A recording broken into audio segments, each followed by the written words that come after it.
Hello, in this tutorial we are going to learn how to write a proportional yaw straight function. Um, on seeing our mat, you will realize that there are a lot of black and white lines, and this is a very long board. So to go from our launch area all the way to airdrop or to some of the missions on the extreme right hand side, a robot has to travel long distances. And sometimes when robots get bumped or go over obstacles, it can throw their yaw readings off. And we would like, and our missions heavily depend on the robots going straight and being able to do the attachments with alignment. So we need our robots to go exactly straight. Um, the measure of straightness is the yaw angle. So over here, a robot is perfectly straight and its yaw is 0. But if you put in an angle of, let's say, 3 and hit enter, you will see a 3 over here feels like not a lot. But if it traveled long distances, instead of our robot reaching over here, it's going to reach over here, and that's going to create problems for our alignment. Similarly, if our robot veers to -3, which is the left hand side, it's going to go on the left hand side like all the way over here by the time it goes this whole distance. So you can see, even though it's a small number, it can throw our robot off course over long distances. So what we're going to do is we are going to write a function that monitors the yaw angle and then corrects by changing the motor power.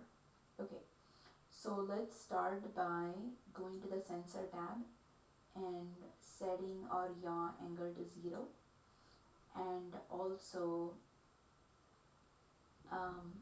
we want to use a timer function in this MyBlock. So we are going to use the reset timer, and because we are using this yaw angle or resetting it to 0, we also need to add a small wait block, because we don't want to immediately start accessing this angle.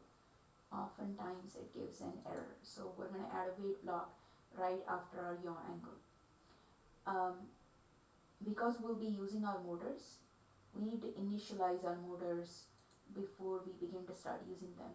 So I recommend you use a motor move block and then set it to 0. If you're only designing this function, you can set your movement motors to A and E as per your robot. Next, what we want to do is go to control and use this block called repeat until, and here we're going to monitor our yaw angle. So we'll go to operators, and we're going to use the timer function.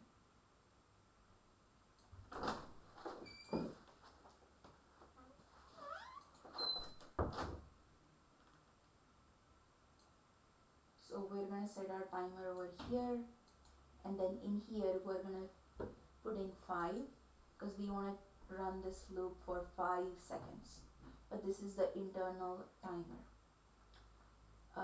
We're going to make 2 variables.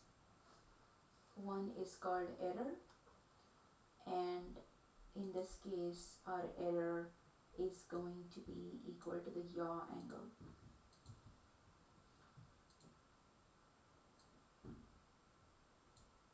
Be sure to change this from pitch angle to yaw, and then we want to make another variable called correction.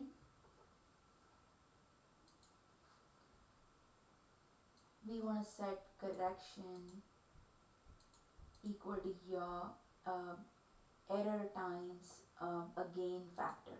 So we want to use the multiplication operation from the operators tab. You can close this out and duplicate this.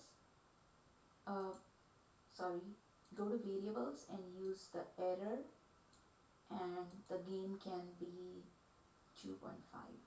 Okay, next we want to run our motors at a certain power. So we're going to go to more movement blocks and pull out this block which says start moving at this power.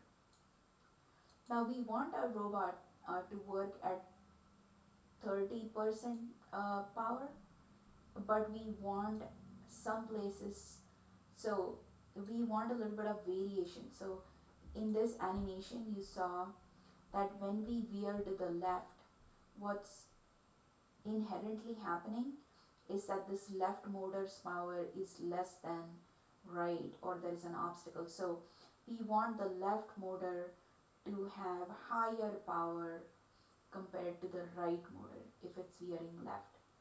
If the robot is veering right, we want the right hand side motor to have higher power than the left. Okay, so but what we're going to do is go back to our spike prime code and then put in positive over here and negative over here, and then go to variables and put correction here and here. If you don't want to monitor them, you can shut them off so they don't appear here.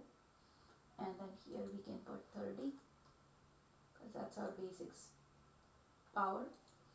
And then very important, we have to stop our motors. So we go up to movement tab and use the stop movement block.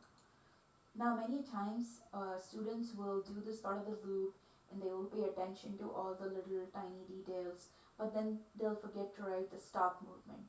And so if we don't add this block, our robot will keep doing this forever and ever. Like, you know, it won't stop somewhere. So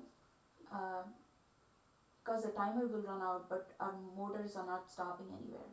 So this is kind of important. Okay, so now we are ready to test it out and we download. So if everything goes correct, our robot will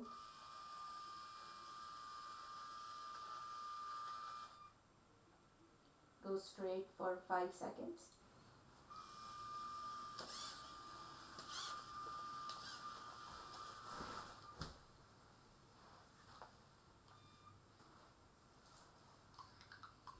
Now go ahead. Wait. Enough.